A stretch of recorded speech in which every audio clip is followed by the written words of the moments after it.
One of the most dynamic players for Team USA, Coralie Simmons emerged in the late 1990s from Hemet, California. There, she played on her high school boys team before making her way to UCLA. In Westwood, Simmons was twice named NCAA Player of the Year, a four-year All-American pick, and won 3 national collegiate championships. She capped her run as a Bruin in 2001, helping UCLA win the first ever NCAA women's title. A year prior, Simmons made the first U.S. women's Olympic water polo team and helped Team USA take silver in Sydney. She was also a sought-after player abroad, capping up in Greece where she won 3 Greek crowns and 1 European Cup title. At home, Simmons helped the New York Athletic Club to multiple championships, and after her playing career ended, she segued into coaching with roles at Hawaii and UCLA before taking the top spot at Sonoma State. Now, in her 7th season as head coach of women's water polo at the University of California, Berkeley, she has guided the Bears to the NCAA semifinals 4 times. She also remains a key member of the Team USA pipeline, twice serving as head coach of the women's junior national team, which won a world title in 2015.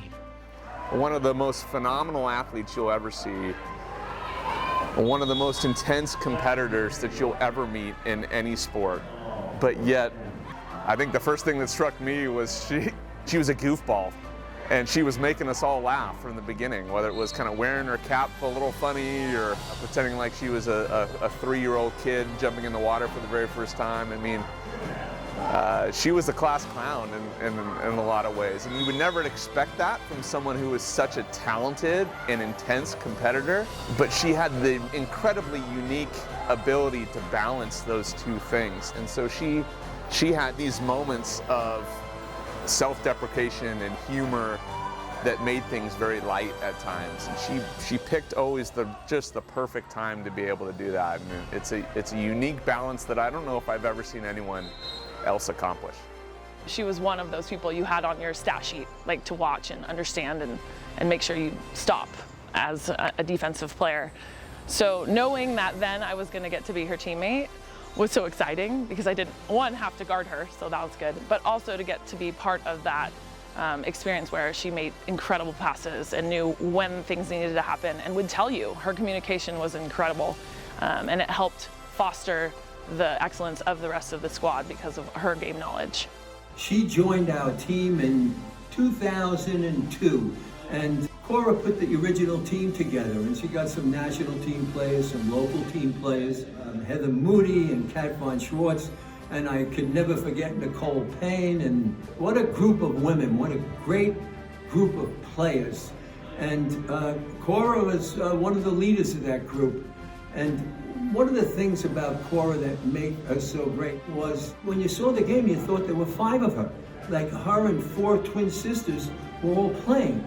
She seemed to be everywhere. And how could that be? There are very few players that have that ability in sports, and that ability is she just understood what was going on and would know where the ball is coming from or where it has to go to. She'd be instructing players in the pool.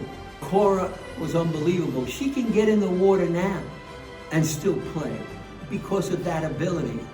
I was really lucky to have tremendous mentors like Robin Borgard, like Nicole Payne, like Coralie Simmons, and somebody in the water to play with, to teach me what I'm supposed to do, but to do it without being upset that I wasn't as good as she was or wasn't as good as I should be at that point. Very patient with me. But I think my freshman year 2001 was the first year of the NCAA championship for the women, and we took the game that mattered, which was the final. And it had a lot to do with Coralie's, obviously her play, but her leadership and her belief and keeping things light before the game. And she engaged all of us in her process and made us all feel like we were a part of the team. I first met Coralie Simmons playing club water polo in high school, and I don't ever remember a time where she was bad at water polo. I feel like she was an all-star from the beginning. And I think Coralie's had a huge influence on me, but I think I met her at a really influential time in my life, and yeah, she just made everything so fun. And we had the best time, the best adventures, and she has that ability to make something horrible like 2100s on the 110 fun, and she also can light up any room she's in, which is a gift. One of our very first travel trips, we were on one of those flat people movers, and I was behind her, and she tripped and flew across the floor and kind of slid. And of course, I'm behind her, I have no idea what's going on. I run up to her, are you okay, are you okay? And then she pops up, she's like, I'm good. We're like, oh my God. Had no idea that that was totally set up. But the rest of the team did, because they know her and her humor. So when she looks at the game and when she's in those moments, she is in it. But she's also someone who can fully appreciate that we need levity and fun, and she can turn on a dime, going from being super serious to bringing that joy back into our world. And I love watching her do that with our athletes, because oftentimes people are driven towards the only competitive, it's only about being intense. But you need a balance of both, and Coralie brings that. You know, I think she coaches the way she played. You know, we're gonna go out there and we're gonna put everything we have out there, and that's the way she coaches, right?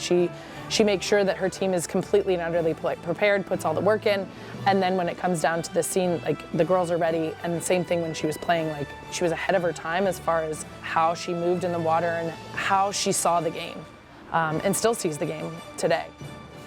I'm sure you're there with your lovely wife Emily and the two kids, Cooper and Tejan. And I want you to give my regards to your mom and dad, your brother, and your extended family. And I miss you so much. But before I finish, Cora, I have a special surprise for you. A good friend of yours. Coralie, Tommy Lynch, I can't be any prouder for you, and congratulations on making the Hall of Fame. We're sitting here inside the Hall of Fame of the New York Athletic Club, but thank you, Lou, for inviting me over just to say congratulations. We've shared so many different experiences, and it's really cool to share this with someone that I love and care about, and knowing that she was going to be here and we would get to share this with our families was really meaningful. And yeah, I'm just really proud of her.